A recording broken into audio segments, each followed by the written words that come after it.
Life cycle of taenia solium, जिसको आप हिंदी में बोलते हो टीनिया सोलियम का जीवन चक्र, बीएससी 5th सेमेस्टर जूलॉजी का एक मोस्ट इम्पोर्टेंट टॉपिक है, तो छोड़ना बिल्कुल नहीं है। जिस तरह से सूरज पूरब से निकलता है उसी तरह से हर साल ये टॉपिक पेपर में रखा हुआ मिलता है।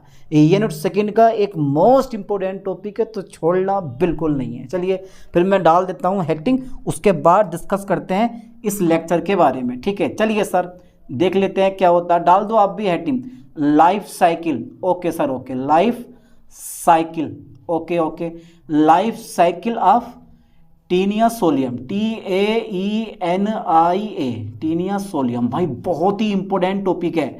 पिछले लेक्चर में हमने टीनिया सोलियम की संरचना, इसके लक्षण सब कवर करे थे।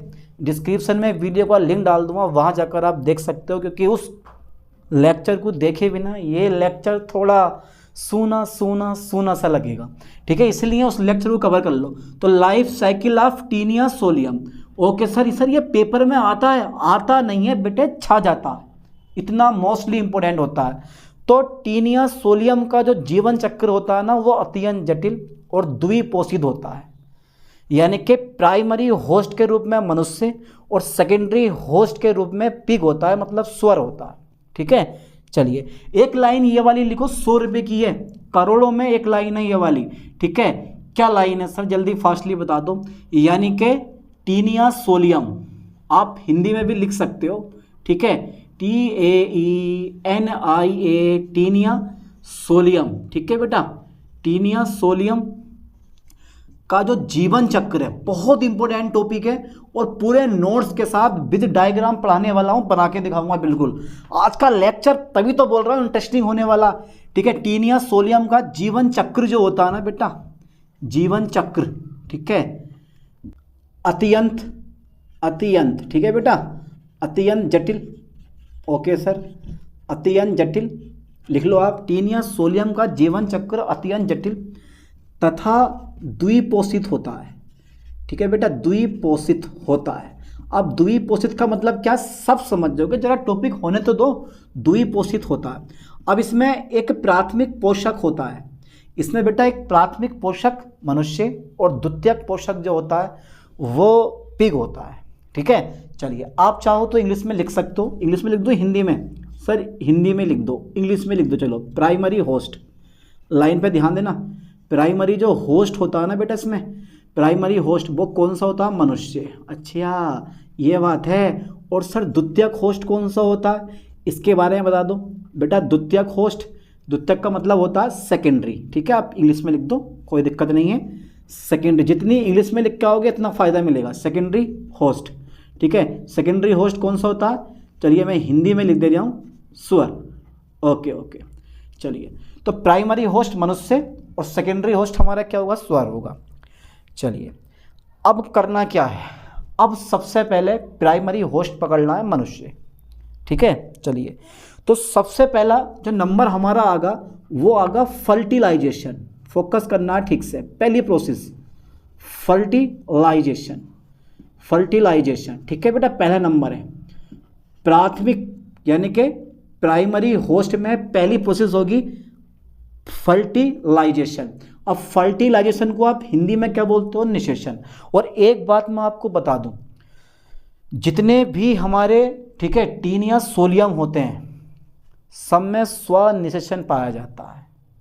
ठीक है, यानी कि स्वनिषेचन होता है। तो ध्यान देना, इसमें होता क्या है बेटे, इसमें स्वनिषेचन होता है। पॉइंट बना के, स्टार बना के लिखो, इसमें स्वनिषेचन होता है। ठीक है, कौन सा होता है, स्वनिषेचन होता है। सर समझ में आ गया सर, इसमें स्वनिषेचन होता है, आपने कह दिया और हमने आपकी बात को मान लिया। इसमें सर स्वनिषेचन होता है। हाँ बेटा, स्वनिषेचन होता है इसमें। ठीक है, मतलब ये कि भूला नहीं हो, मतलब ये कि याद नहीं आते हो। पहले तुम सबसे पहले आते थे, अब सबके बाद आते हो, है भाई।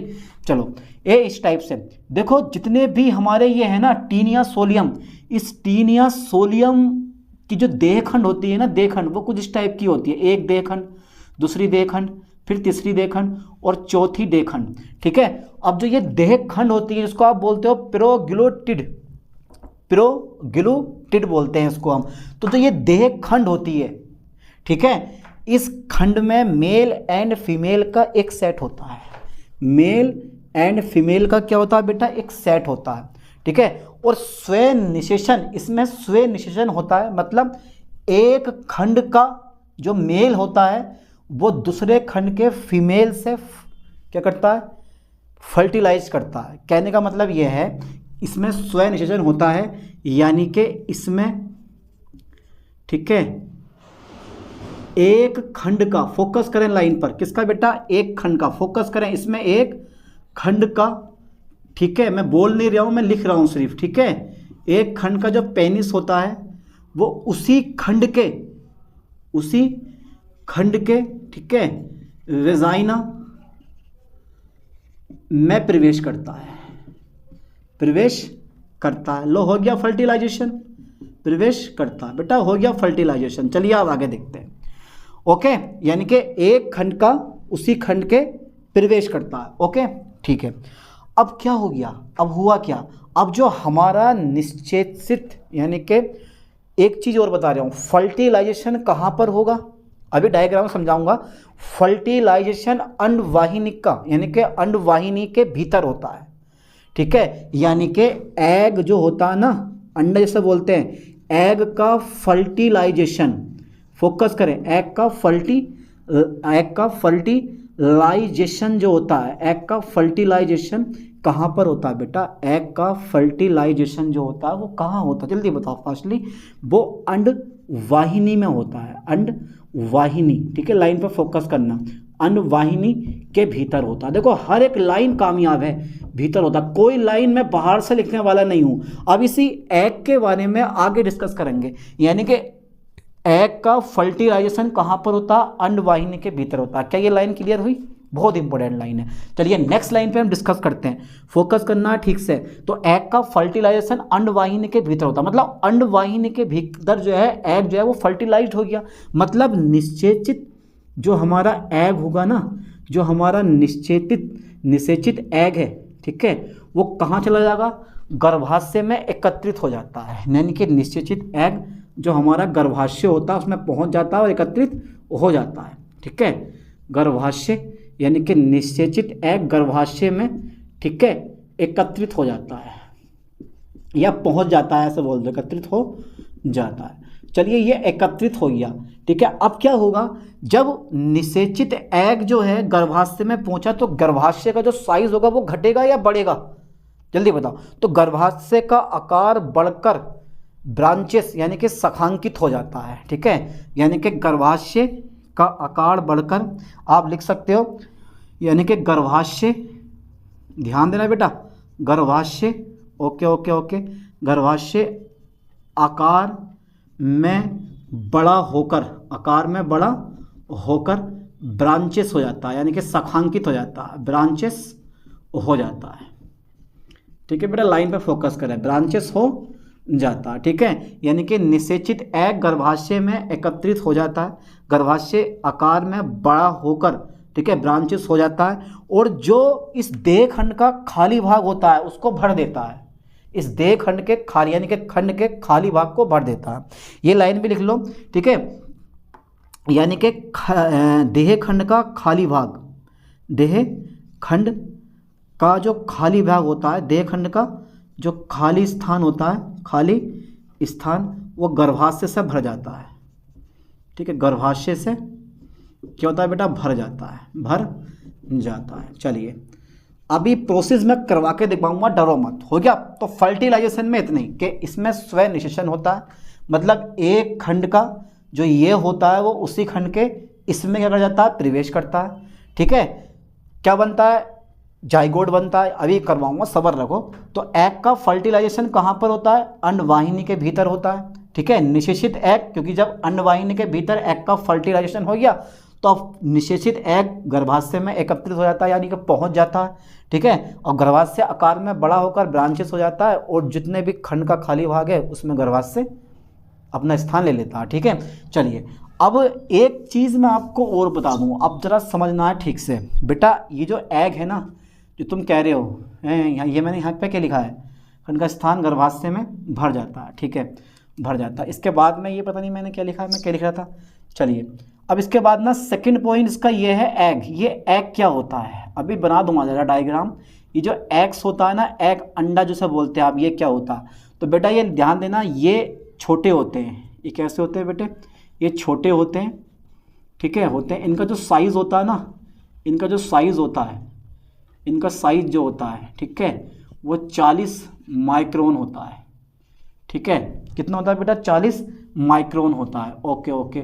और ध्यान देना, इसमें जो होता है ना, इसमें बहुत अधिक मात्रा में, इसमें बहुत अधिक मात्रा में, इसमें बहुत अधिक मात्रा में पता है क्या भरा होता है, योग भरा होता है, योग भरा होता है, भरा होता। अब यार इस एग की सुरक्षा के लिए ना, जैसे हमारा जो अंडे आप लोग खाते हो, देसी अंडा, मुर्गी का अंडा, तो उसके ऊपर एक बाहरी आवरण होता है ना, वैसे ही उसके अंदर जो जर्दी होती है और जो बाइट वाला पदार्थ होता है, उस चीज़ की सुरक्षा करने के लिए एक सफ़ेद रंग का जो होता है ना, वो बाहर से कवर चढ़ा हुआ होता है। सेम टू सेम इसमें भी ऐसी होता है, ठीक है। इसमें बहुत अधिक मात्रा में योग भरा होता है। जैसे जर्दी को छोड़ के जो चारों तरफ का भाग होता है ना अंडे के, वो सब योग होता है, ऐसा मान लो, ठीक है।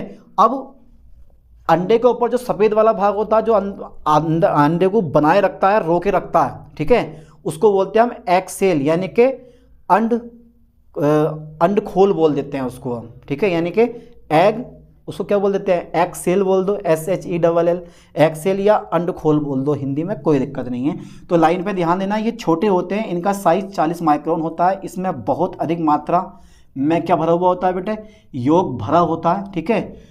चलिए, योग भरा होता है। अब एग के चारों ओर फोकस करना ठीक से, एग के चारों ओर जो होता है ना, एग के चारों ओर, ठीक है, एग के चारों ओर क्या होता है बेटे, एग सेल होता है, ठीक है, एग सेल होता है। चलिए जल्दी फास्टली यहाँ तक का स्क्रीनशॉट ले लो, ले लिया, क्योंकि अब डायग्राम बनना शुरू हो जाता है। तो सबसे पहले फर्टिलाइजेशन मेरे पास है बेटा, लाइन पे ध्यान देना, मैं एक एक करके सारा डायग्राम आपको समझा दूंगा।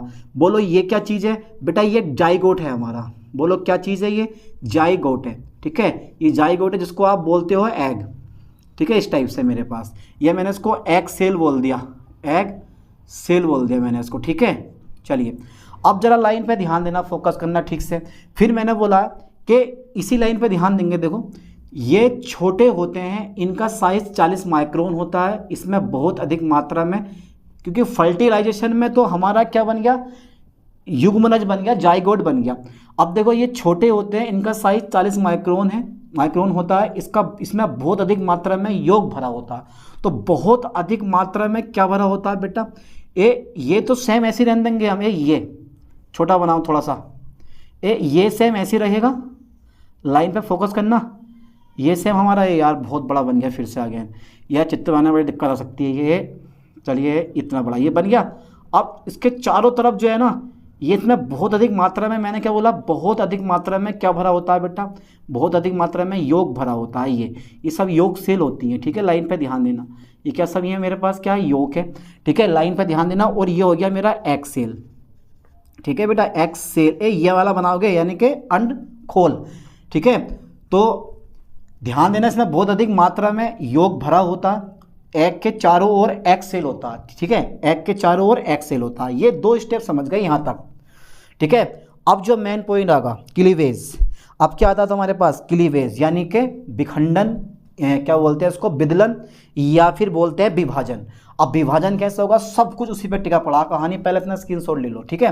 अब पहले समझ लो, उसके बाद में जो है ना स्टेप बाय स्टेप करके मैं आपको समझा दूंगा, ठीक है, क्योंकि इजी पॉइंट है, इतना डिफिकल्ट नहीं है। फर्टिलाइजेशन आप समझ गए और जाइगोट्स हमारा बन गया, ठीक है। फिर एग सेल का निर्माण हुआ, ठीक है, इस वाले एग सेल का निर्माण हुआ और चारों तरफ जो युग्मनज है, जाइगोट्स हैं, उसके चारों तरफ क्या भर गया, ये योग भर गया, ठीक है। अब जरा ध्यान देना बेटा, अब जो मेन पॉइंट है ना, वो बहुत ही इंपॉर्टेंट पॉइंट आने वाला है यार।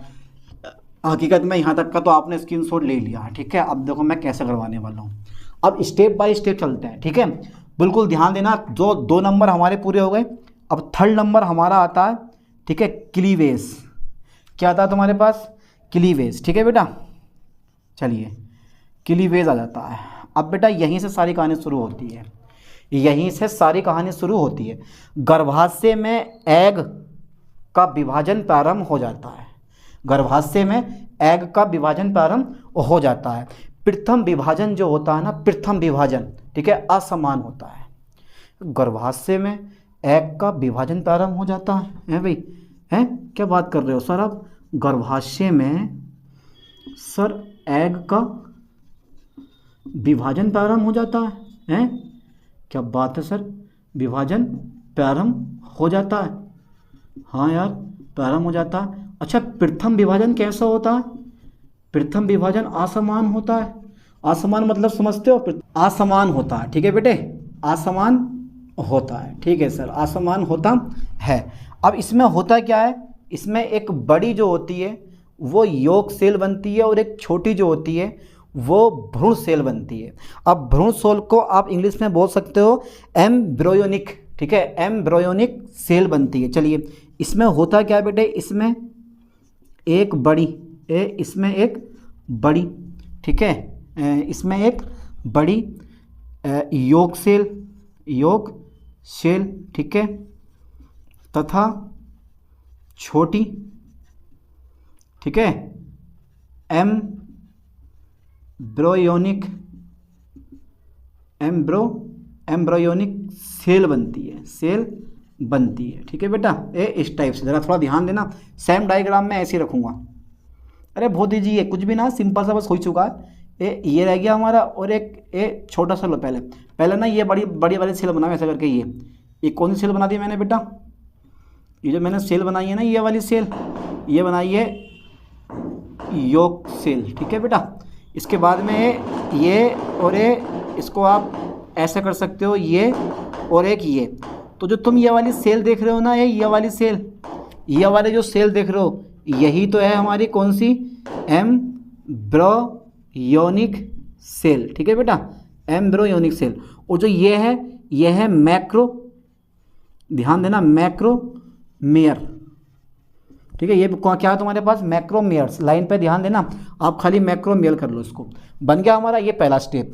तो इसमें एक बड़ी यॉर्क सेल बनती है और छोटी एम्ब्रियोनिक सेल बनती है, यानी कि भ्रूण कोशिका बनती है। अब जो ये भ्रूण कोशिका है वो बार बार विभाजित होती है। भ्रूण कोशिका बार बार विभाजित होती है यार। जब ये भ्रूण कोशिका क्या होगी बेटा, जब ये भ्रूण कोशिका बार बार विभाजित होगी तो कोई ना कोई तो इफेक्ट पड़ेगा। जब ये भ्रूण कोशिका बार बार विभाजित होगी तो क्या बनता है वो भी देखते हैं। देखो, छोटी कोशिकाएं ना आपको अंदर लगानी है, ठीक है, और बाहर जो है आपको बड़ी बड़ी कोशिकाएं ले लेनी है। ये बाहर जो है आपको बड़ी बड़ी सेल ले लेनी है। बाकी हमारा बाहर ये जो तुम्हारे पास यॉर्क सेल है, इसको भी आपको तोड़ देना खंडों में, ठीक है, ये इस टाइप से, इसको भी आपको खंडों में तोड़ देना। तो बेटा ये तो है ही हमारी कौन सी सेल? Yolk cell. बट ये जो मैंने बनाया ना, यानी कि जो आपके पास भ्रूण कोशिका है वो छोटे छोटे, यानी कि भ्रूण कोशिका है वो बार बार विभाजित होती है, ठीक है, और कोशिकाओं का एक ठोस गैस जैसी संरचना बन जाती है, जिसे मोरूला कहते हैं। तो जो ये मैंने बनाया ना बेटा, ये क्या चीज़ है? ये मोरूला है। क्या चीज़ है ये? मोरूला, ठीक है, यानी कि ठोस गेंद जैसी संरचना बनती है, इसको बोलते हैं मोरूला, ठीक है, मोरूला। और ये वाली जो सेल है ये है तुम्हारे पास मैक्रो, यानी कि बड़ी वाली मैक्रोमेयर, बहुत सारी हैं ये, इसलिए ऐसा लगा दो मैक्रोमेयर्स। और जो ये छोटी वाली हैं ये है बेटे माइक्रोमेयर्स, ठीक है। और बाकी तो हमारी ये यॉर्क सेल है ही। चलिए आप देखते हैं, यानी कि जो मेरे पास भ्रूण कोशिका है, भ्रूण कोशिका, ठीक है, भ्रूण कोशिका बार बार क्या होती है? विभाजित होती है। भ्रूण कोशिका बार बार विभाजित होती है, ठीक है सर। भ्रूण कोशिका बार बार क्या होती है बेटे? विभाजित होती है। Okay sir, okay. भ्रूण कोशिका सर बार बार विभाजित होती है, ठीक है। जिससे होता क्या है, जिससे कोशिकाओं का, यानी कि सेल्स का, ठीक है, सेल्स का, ठीक है, एक गेंद, जिससे सेल्स की एक गेंद जैसी संरचना बन जाती है, गेंद जैसी संरचना बन जाती है, ठीक है, संरचना बन जाती है। जिसे आप क्या बोलते हो? जिसे मोरूला कहते हैं, जिसे हम क्या बोलते हैं बेटे? मोरूला कहते हैं। चलिए अभी बनाता हूँ, मोरूला कहते हैं, ठीक है। ये इस टाइप से फोकस करना ठीक से, इसको हटा दो यार, ये बहुत बुरा लग रहा है यहाँ लिखा हुआ, इसको ऊपर लेके जाओ ऐसा करके ये, ठीक है। ये है मेरे पास माइक्रोमेयर्स, ठीक है। फिर से आगे बनाओ ये बेटा, इस समय जो है ना ये जो जितनी भी योग सेल होती हैं ये सब फैल जाती हैं। बीच में जो ये मोरुला है इसे ऐसे रहने दो, ये जो मोरुला है इसको आप ऐसे रहने दो, ठीक है। और ये जो साइड वाली सेल होती है इसको बोलते हैं मीसोमियर। ये वाली जो सेल देख रहे हो साइड वाली, ये सब मीसोमियर होती हैं। तो इस तरह से ये बेटा ये यहाँ पे ये क्या बना दिया मैंने, एक मोरुला, क्या ये मोरुला, ठीक है, ये बना दिया मैंने मोरुला बना दिया। अब जो तुम्हारे पास ये योग सेल होंगी ये थोड़ी सी ना ऐसा करके फैल जाएंगी इस टाइप से, ये ऐसा करके ये, ठीक है, ये इस टाइप चारों तरफ क्या होती है बेटा, ये फैल जाती हैं ये ठीक है, ये ठीक है, ऐसा फैल जाती हैं, ठीक है। अब क्या होता है ये समझ गए हो, जिसमें सेल्स की एक गैंग जैसे समझना बन जाती है, इसे मोरुला कहते हैं। अब मोरुला में छोटी और बड़ी कोशिकाएं होती हैं, ठीक है। अब बड़ी कोशिकाओं को आप बोलते हो मैक्रोमियर्स और छोटी कोशिकाओं को आप बोलते हो माइक्रोमियर्स। यानी कि मेरुला में आप लिख सकते हो यहाँ पे ठीक से, मेरुला में छोटी तथा बड़ी क्या होती हैं, सेल्स होती हैं, ठीक है। कैसी होती है बेटा, सेल्स होती हैं, यानी कि मेरुला में छोटी तथा बड़ी सेल्स होती हैं, जिन्हें क्रमशः ठीक है माइक्रोमियर्स, इसे हटा दो, छोड़ो, जिसे क्रमशः माइक्रोमियर्स तथा मैक्रोमियर्स कहते हैं, जिन्हें क्रमशः मैक्रोमियर्स कहते हैं। ये लाइन पे ध्यान देना बेटा, मैक्रोमियर्स कहते हैं। अब जो ये मैक्रोमियर्स होते हैं ना, ये मेन काम होते हैं। जो मैक्रोमियर्स होते हैं, ठीक है बेटा, ये जो मैक्रोमियर्स होते हैं ये भ्रूण नहीं बनाते, बल्कि क्या बनाते हैं, भ्रूण नहीं बनाते, ये क्या बनाते हैं, एम्ब्रियोफोर बनाते हैं, यानी कि सुरक्षा कवच बनाते हैं, ठीक है। इस टाइप से देखो जरा ध्यान से, बना दो फिर इसी बात पे, बना दो सर इसी बात पे, ये रहा, ध्यान देना बेटा सर जरा। ये तो छोटी सी सेल हमारी ये सब ऐसी रह जाएंगी, ये सब छोटी सी सेल हमारी ऐसी रह जाएंगी अंदर, ठीक है। इसके ऊपर हमारी एक लेयर बन जाएगी, इसके ऊपर हमारी एक लेयर ऐसा करके ये बना दो आप, ये इसको आप डार्क कर देना बहुत ज़्यादा करके, ठीक है। ये लो सर, इसको मैंने बहुत ज़्यादा डार्क कर दिया। तो ये जो मैंने बनाया ना इस समय, ये क्या है, बीज वाला गेंद जैसी संरचना क्या है, ये मोरुला, ये क्या बेटा, ये मोरुला है। और जो ये मैंने बना दिया ना, मैंने क्या बनाया, जितनी भी तुम्हारे पास ये मैक्रोमियर्स होती हैं वो क्या बनाती हैं, एम्ब्रियोफोर बनाती हैं, सुरक्षा कवच, ठीक है। क्या बोलते हैं इसको हम, एम्ब्रियोफोर, ठीक है बेटे, एम्ब्रियोफोर। तो बेटा एम्ब्रियोफोर बनाती हैं, ये मेरुला हो गया हमारा, ठीक है। और इसके ऊपर थोड़ी सी ना एक में योग सेल भी आप शो कर सकते हो, मर्जी आपकी, ठीक है, ये बन गया। अब ये जो तुम्हारे पास तुम देख रहे हो छोटी छोटी भ्रूण कोशिकाएं, ठीक है, ये क्या करती हैं, यानी कि मैक्रोमियर्स ने एम्ब्रियोफोर बना दिया, और जो माइक्रोमियर्स होती हैं वो 3 जोड़ी हुक्स बनाती हैं। क्या बनाती हैं, 3 जोड़ी हुक्स बनाती हैं। अच्छा एक बार बना के दिखा दो, क्या हो तो बना दे रहा हूँ, ठीक है। अब यार चलो मैं लिख दे रहा हूँ, मैक्रोमियर्स कहते हैं। और जो ये मैक्रोमियर्स होती है ना, मैक्रोमियर्स जो होती हैं, मैक्रोमियर्स क्या बनाती है, एम्ब्रियोफोर बनाती हैं, ठीक है, मैक्रोमियर्स, ठीक है, एम्ब्रियोफोर बनाती है, मैक्रोमियर्स एम्ब्रियोफोर बनाती हैं, ठीक है सर। मैक्रोमियर्स एम्ब्रियोफोर बनाती हैं।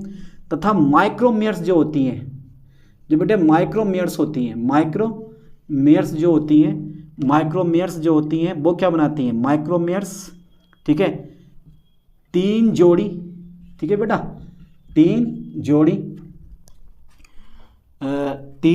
जोड़ी, ठीक है, हुक्स बनाती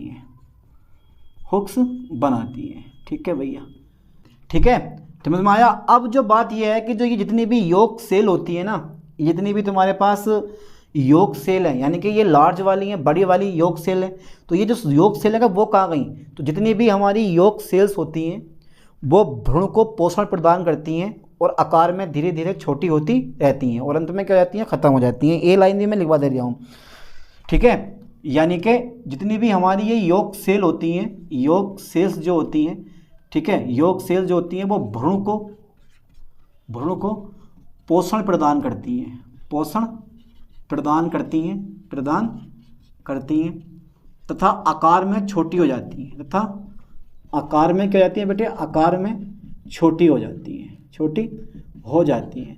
अब 3 जोड़े हुक्स तो बन गए हमारे, ठीक है। अब देखो अगला डायग्राम मैं यहाँ बनाऊंगा, पहले यहाँ तक जल्दी फास्टली स्क्रीनशॉट ले लो, ले लिया स्क्रीनशॉट, ठीक है। हटा दें इसको, हटा देते हैं।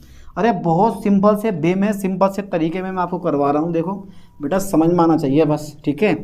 चलिए इसके बाद एक डायग्राम बना दो मैं अभी। चलिए अब देखो थोड़ा सा जो तुम्हारे पास ये देख रहे हो ना, माइक्रोमियर्स क्या बनाती हैं, 3 जोड़ी हुक्स बनाती हैं। कैसे बनाती हैं वो भी देखते हैं। देखो ये सबसे पहले यहाँ जो है ना, ये फिर 2 डायग्राम बनाएंगे, ज़्यादा नहीं मैं इसलिए यहाँ ही बना दे रहा हूँ। ये ऐसे रहने दो। और बेटा ये जो है ना, ये बड़ा वाला ये तो हमारा आ गया एम्ब्रॉयो 4, ठीक है, एम्ब्रॉयो 4 ऐसा करके शो कर दो इसको। अब बात यहाँ ये आती है, दूसरा जो आता है ना वो आता है और आना काफ़ी नहीं होता। जब आता तो फिर छा जाता, और जब छा जाता तो फिर छा ही जाता, उसको फिर रोकने वाला कोई पैदा नहीं हुआ, ठीक है। और बाकी ये इस टाइप से हमारी ये और बन जाएंगी छोटी संरचना ही ये वाली, ठीक है, ये वाली बन गई, ठीक है। अब यहाँ पे ना 1 2 3 4 5 6 3 जोड़ी हुक्स होते हैं, ठीक है। ये आ गए बेटे हुक्स हमारे, ये क्या है, ये आ गए हुक्स, ठीक है, ये हुक्स आ गए हमारे। और ये तो है ही हमारी एम्ब्रॉयो 4, लिख लेना एम्ब्रॉयो 4, ये हमारे हुक्स आ गए, ठीक है। और बाकी हमारी एग सेल है। अब देखो जरा आगे, ठीक है। और ये जो तुमने ये जो बीज वाला भाग देख रहे हो ना, यानी कि गोलाकार या अंडाकार, इसको बोलते हैं हम हेक्साकैंथ। लाइन पे ध्यान देना, क्या बोलते हैं इसको हम, हेक्साकैंथ लार्वा, ठीक है बेटा। ये क्या चीज़ है, ये बन गया हमारा हेक्साकैंथ लार्वा, ठीक है बेटा, फोकस करें, हेक्साकैंथ लार्वा। अब ये जो एग सेल है ये हट जाएगी और दृढ़ वाली मजबूत और टिकाऊ सेल जो है हमारे पास, यानी कि एग सेल जो है हट जाएगी, और टिकाऊ वाली जो हमारे पास ये एम्ब्रॉयो 4 है ये बन जाएगा हमारा। बस ये नेक्स्ट स्टेप में आपको यही करना है, ठीक है। ये इस टाइप से कर देना है आपको, ये डार्क करके। तो बेटा ये क्या है, ये एम्ब्रॉयो 4, एम्ब्रॉयो 4, ठीक है। ये भी क्या है, एम्ब्रॉयो 4, ठीक है। समझो यार जरा इस चीज़ को, ये बस हो ही चुके, थोड़ा सा रह गया, ये कर दिया मैंने इतना। और बाकी हमारा अंदर ये हटाओ जरा, इसको ऐसा कर दो, फिर बाहर से भी इसको ऐसा कर दो, ये ठीक है। चलिए सर आगे बढ़ाओ, कोई दिक्कत नहीं है, कर लेंगे मैं जस्ट। अब इसके बाद में हुक्स बना दो ये। तो बेटा ये आ गए हमारे कितने, ये हुक्स आ गए हमारे 6, 2 2 4 2 6। इसको भी आप ऐसे करके डार्क थोड़ी सी कर दो। तो ये क्या है मेरे पास, ये है हेक्साकैंथ लार्वा, ठीक है, हेक्साकैंथ लार्वा। और ये आ गए हमारे हुक्स, ठीक है। और ये हमारा है एम्ब्रॉयो 4। चलिए अभी आगे देखते हैं। तो मैंने के लिए आप प्रदान करती हैं तथा आकार में छोटी हो जाती है, ठीक है। 3 जोड़ी मैक्रोमेयर्स कहते हैं, मैक्रोमेयर्स एम्ब्रॉयो 4 बनाती हैं तथा माइक्रोमेयर्स जो होती हैं 3 जोड़ी हुक्स बनाती हैं। योग सेल भ्रूण का पोषण प्रदान करती हैं तथा आकार में छोटी हो जाती हैं। अब क्या बचा है मेरे पास लास्ट में, ठीक है। इसके पश्चात जो होता है ना वो हेक्साकैंथ लार्वा का निर्माण होता है। लार्वा का क्या होता है, लार्वा का निर्माण होता है। हेक्साकैंथ लार्वा का क्या होता है, निर्माण होता है। अब एक चौथा नंबर और रह गया है हमारा, तो क्लीवेज मैंने करवा दिया, चौथा नंबर और डालो, हेक्साकैंथ, ठीक है बेटा, हेक्साकैंथ, ओके सर, हेक्साकैंथ लार्वा, हेक्साकैंथ लार्वा। इसका एक नाम और होता है, इसका एक नाम और होता है ओन, ठीक है, को स्फीयर, ठीक है, ओन को स्फीयर, ठीक है। इसका एक नाम और भी होता है। तो ध्यान देना ये जो होता है ना कैसा होता, ये गोलाकार या अंडाकार होता है, ये गोल या अंडाकार होता है। ये क्या होता है बेटे, ये है गोल, या कैसा होता है, अंडाकार होता है। यह गोल या कैसा होता है बेटे, अंडाकार होता है। इसमें क्या होता है, ये गोल या अंडाकार होता है हेक्साकैंथ लार्वा जो होता है, ठीक है। इसमें 3 जोड़ी हुक्स होते हैं, 3 जोड़ी क्या होते हैं बेटे, हुक्स होते हैं। इसमें 3 जोड़ी हुक्स होते हैं, इसे हम क्या बोलते हैं, हुक्स होते हैं, इसे हम, ठीक है, ओन को स्फीयर भी कहते हैं, स्फीयर भी कहते हैं, ठीक है। अब लाइन पर फोकस करना, ठीक से जरा ध्यान देना, ठीक है। यानी कि एग से और हेक्साकैंथ लार्वा तक का जो वर्धन क्रिया होती है, ठीक है, वो देह खंड के गर्भाशय के भीतर होती है, ठीक है। लाइन पे ध्यान देना, कहाँ से, एग से और हेक्साकैंथ लार्वा तक वर्धन की क्रिया प्रथम पोषक के भीतर होती है। ध्यान देना, प्रथम पोषक मतलब गर्भाशय के भीतर होती है। अब आगे की क्रिया का जो वर्धन आप करोगे वो प्रथम पोषक के भीतर नहीं होगा, वो द्वितीयक पोषक के भीतर होगा। लाइन पे ध्यान देना, बहुत इंपॉर्टेंट फैक्ट है, बहुत इंपॉर्टेंट फैक्ट है। एग से मैंने क्या बना दिया, हेक्साकैंथ लार्वा बना दिया, और ये प्रथम पोषक के भीतर होता है, ठीक है। अब इसके आगे की जो वर्धन क्रिया होती है वो द्वितीयक पोषक के अंदर होती है। अब क्या होता है कि जो ये लार्वा कैंड देख रहे हो आप, ये लार्वा कैंड दिखाई दे रहा है, ठीक है। ये क्या होता है कि ये जो लार्वा कैंड है आपसे, ये लार्वा कैंड यानी कि हेक्साकैंथ लार्वा आप देख रहे हो, यह, ठीक है, टूटकर अलग हो जाता है, ठीक है। जब कोई भी पिग इसको खा लेता है ना, ठीक है, वो भी संक्रमित हो जाता है, ठीक है। और अगर ऊंट, बंदर, कुत्ते वगैरह भी हैं तो उनको भी ये क्या हो जाता है, संक्रमित कर देता है। कभी कभी ये मनुष्य को भी क्या कर देता है, संक्रमित कर देता है। यानी कि यहाँ से एग से और हेक्साकैंथ लार्वा तक की क्रिया प्रथम पोषक में होती है। इसके बाद अब हम पढ़ेंगे द्वितीयक पोषक के अंदर क्या क्या चीज़ें होती हैं, ठीक है। फास्टली जल्दी यहाँ तक का स्क्रीनशॉट ले लो, क्योंकि मैं करने वाला हूँ इसको इरेज, ठीक है बेटा। चलिए लो सर, मैंने इसको पूरा इरेज कर दे रहा हूँ मैं पूरा, ठीक है। Okay sir, okay okay okay okay okay okay. लो सर, अब बेटा जरा डालो हेडिंग द्वितीयक पोषक यानी कि सेकेंडरी होस्ट, ठीक है। ओके सर, डाल दो हेडिंग, डर क्यों रहे हो, अबे मैं हूं तो यार, है भाई, डालो जरा हेडिंग द्वितीयक। अबे यार थोड़ा सा रह गया, ये थोड़ा सा रह गया, थोड़ा सा भाई रह गया ये, अरे रहने दो, कोई बात नहीं है सर, कोई बात नहीं, हो जाएगा हो जाएगा। डालो जरा द्वितीयक पोषक, ठीक है बेटे, द्वितीयक पोषक। ओके, अब मैंने क्या बताया तुम्हें, आप क्या बताया मैंने कि एग से, यानी कि कहाँ से बेटा, एग से और हेक्साकैंथ लार्वा बनने तक की जो वर्धन क्रिया होती है वो कहाँ होती है बेटे, वो गर्भाशय के भीतर होती है, ठीक है। कहाँ से, एग से और कहाँ तक, एग से और हेक्साकैंथ लार्वा बनने की क्रिया, हेक्साकैंथ लार्वा बनने की क्रिया जो होती है ना, हेक्साकैंथ लार्वा बनने की क्रिया, एग से हेक्साकैंथ लार्वा बनने की जो वर्धन क्रिया होती है, आप वर्धन लिखो, वर्धन क्रिया जो होती है वो जो लास्ट वाली होती है ना, वर्धन क्रिया gravid, okay sir okay, gravid, और इंग्लिश में चलो लिख दे रहा हूँ मैं, पिरोग्लूटिड, ठीक है, के गर्भाशय में होती है, गर्भाशय के भीतर होती है, गर्भाशय के कहाँ होती है बेटा, भीतर होती है, ध्यान देना, भीतर होती है। यानी कि एग से हेक्साकैंथ लार्वा बनने की वर्धन क्रिया ग्रेविड प्रोग्लूटिड के गर्भाशय के भीतर होती है, ठीक है, भीतर होती है, इस समझ गए तुम, गर्भाशय के भीतर होती है। अब नेक्स्ट पॉइंट में आपको लिखना है कि इसके पश्चात जो भ्रूण का वर्धन होता है वो प्राथमिक पोषक में नहीं हो सकता, ठीक है। लाइन पे ध्यान देना, इसके पश्चात, ठीक है, भ्रूण का जो वर्धन है, ठीक है, वो प्राथमिक पोषक में नहीं हो सकता, प्राथमिक पोषक में नहीं हो सकता, नहीं हो सकता।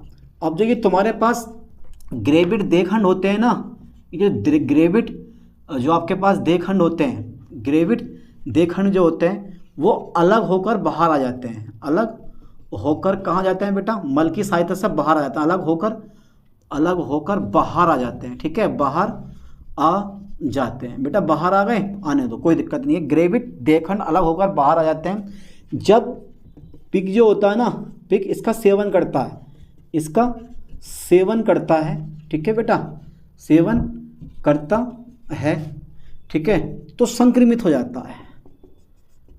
क्या होता है बेटा? संक्रमित हो जाता है, ठीक है। देहखंड अलग होकर बाहर आ जाते हैं जब पिग इसका सेवन करता है तो संक्रमित हो जाता है। इसके साथ इसके अतिरिक्त कुत्ते हो गए, ठीक है, ऊंट हो गया तथा बंदर भी संक्रमित हो सकते हैं, संक्रमित हो सकते हैं। कभी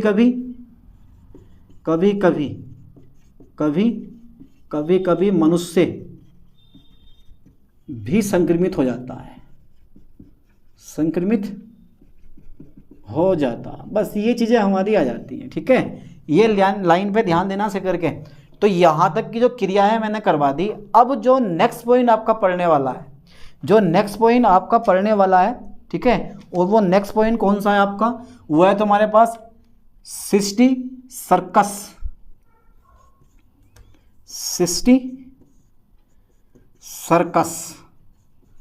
ठीक है बेटे, या इसको हम बोलते हैं ब्लेडर, ठीक है बेटा, ब्लेडर वॉर्म स्टेज, ठीक है, ब्लेडर वॉर्म स्टेज, ठीक है बेटा। डालो जरा हेडिंग ये वाला। तो सिस्टी, ठीक है, सर्कस या ब्लेडर वॉर्म स्टेज। तो यहाँ तक हमारा भैया फाइनली क्लियर हो गया। अब क्या करना है हमें? अभी तक हेक्साकैंथ और भ्रूण के हेक्साकैंथ तो बना अभी तक, यानी कि एग से आपने हेक्साकैंथ लार्वा बना दिया। अब हेक्साकैंथ लार्वा से उसका मुंह कैसा विकसित होता है, ठीक है, स्ट्रोविला कैसे विकसित होता है और गर्दन कैसे विकसित होती है, वो अभी देखते हैं। फास्टली यहाँ तक का स्क्रीनशॉट ले लो। समझ में आया? तो प्रथम स्टेज में हमने ये देख लिया कि हेक्साकैंथ लार्वा बन गया। अब इस हेक्साकैंथ लार्वा को किसी पिग ने खा लिया। खाने के बाद कब पहुंचा? अमाशय में पहुंचा, ठीक है, पहुंच गया अमाशय में। अब जैसे ये अमाशय में पहुंचता है तो अमाशय में पहुंचने के बाद जो इसकी जो लेयर होती है ना, तुमने देखा होगा एम्ब्रोयोफोर, वो है ही नहीं इसमें, लार्वा में एम्ब्रोयोफोर तो है ही नहीं। जो ये लार्वा है इसमें ये एम्ब्रोयोफोर तो गायब है, यानी कि नष्ट हो जाती है। आंत में पहुंचता है, हुक के माध्यम से चिपक जाता है और पेशियों में पहुंच जाता है। पेशियों में हुक्स नष्ट हो जाते हैं। पेशियों में जो होते हैं ना बेटा हुक्स, क्या होते हैं? खत्म। देखो इसमें हुक्स है पर इसमें हुक्स नहीं है, दिखाई दे रहे हैं? पेशियों में जो हुक्स होते हैं वो बिल्कुल खत्म, फिनिश, ठीक है, खत्म हो जाते हैं। आकार थोड़ा सा बढ़ जाता है, इसका आकार छोटा होता है, इसका आकार कैसा होता है? बड़ा होता है, ठीक है, आकार थोड़ा सा बढ़ जाता है। और इस चीज़ को ना मैं, ये जो तुम देख रहे हो इन वेजिनेशन को मैं यहाँ लिख दे जाऊँ, यहाँ से आ गया ये इन वेजिनेशन, ठीक है। इसको खाली आप देहगुहा बोलो, ठीक है, कोई दिक्कत ना, दोनों चीज़ें सेम ही है। देहगुहा बोलो इसको, आप जल्दी समझ में आएगा ऐसा करके, ठीक है। समझ में आया? तो मैंने यही चीज़ लिखी है कि हेक्साकैंथ लार्वा पोषक के अमाशय में स्वतंत्र हो जाते हैं। आंत की दीवारों के माध्यम से पेशियों में चले जाते हैं। पेशियों में पहुंचकर इनके हुक्स नष्ट हो जाते हैं। लार्वा का आकार क्या हो जाता है? बढ़ जाता है। इसमें एक द्रवयुक्त गुहा बन जाती है और इसी गुहा यानी कि द्रवयुक्त गुहा बन जाती है। और जो ये द्रवयुक्त गुहा बन गई है, ठीक है, और ये एक थैलेनुमा संरचना बन जाती है, जिसे आप क्या बोलते हो? ब्लेडर कहते हो। इसको आप क्या बोलते हो बेटा? ब्लेडर कहते हो। तो ये क्या चीज़ है हमारी? ये बेटा ब्लेडर हो गया, ध्यान देना। अब ब्लेडर में क्या होता है? एक इनवेजिनेशन उत्पन्न हो जाता है, ठीक है, ब्लेडर में एक इनवेजिनेशन। अब ये जो तुम देख रहे हो ना, ये तुम देख रहे हो ये छोटे छोटे, और ये बीच में तुम देख रहे हो ये इस टाइप से, ये सब क्या होते हैं बेटा? ये रोज टेलर होता है ऊपर वाला, ठीक है। ये वाले हुक्स हो गए, ये वाले क्या हो गए? हमारे सकर्स हो गए, ठीक है। यानी कि आप लिख सकते हो कि इसमें जो होते हैं वो रोज टेलर हुक्स सकर्स बनना प्रारंभ हो जाते हैं। चलो ये तीन चीज़ें बन गई। अब तीन चीज़ें बनने के बाद यहाँ पर जब इस स्टेप में आप आओगे तो आप देखोगे क्या बन गया हमारा? स्कोलेक्स बन गया। स्कोलेक्स में सबसे ऊपर जो होता है ना वो रोज टेलर होता है, ठीक है। साइड में जो होता है ये सकर्स होता है, ठीक है, बीच में भी सकर्स होते हैं ये तुम्हारे, ठीक है, और नीचे को हमारी गर्दन आ जाती है, ये मैंने बाहर निकाल दिया, यानी कि सकर्स, रोस्टेलर, ये सब क्या होते हैं, बाहर आ जाते हैं, ठीक है, बाहरी सतह पर आ जाते हैं। तो ये हमारी गर्दन बन गई। अब इसी को हम क्या बोलते हैं, स्कोलेक्स विकसित हो जाता है, ये स्कोलेक्स विकसित हो जाता है, बाद में थोड़ी सी गर्दन विकसित हो जाती है। यही तो बना बना के आपको लिख के आना सही करके, यानी कि इसमें एक द्रवयुक्त गुहा बन जाती है, इस प्रकार एक थैले के समान संरचना बन जाती है जिसे ब्लैडर कहते हैं। थैले के समान एक संरचना बन जाती है जिसे ब्लैडर कहते हैं। जब ब्लैडर का आकार पर्याप्त बढ़ जाता है तो इसमें क्या होती है, एक इनवेजिनेशन बन जाता है। इसमें हुक्स होते हैं, सकर्स होते हैं, रोस्टेलर होता है, वो भी बन जाता है। हुक्स तथा सकर बाहरी सतह पर आ जाते हैं, ठीक है। इस अवस्था में लार्वा को हम क्या बोलते हैं, सिस्टी सर्कस कहलाता है। इसमें क्या होता है, तुम्हारे पास स्कोलेक्स विकसित हो जाता है। इसमें क्या होता है बेटा, ये स्कोलेक्स विकसित हो जाता है। अब स्कोलेक्स में 4 सकर्स होते हैं, रोस्टेलर होता है, और तुम्हारे पास हुक्स की 2 साइकिल होती हैं। आप बना बना कर थोड़ा सा और लिख दो, काम चल जाएगा। चलिए अच्छे से तैयारी करो, क्योंकि एग्जाम पेपर में ये टॉपिक हर साल पूछा जाता है, इसलिए छोड़ना मत। मिलते हैं नेक्स्ट वीडियो में नेक्स्ट लेक्चर के साथ। थैंक्स।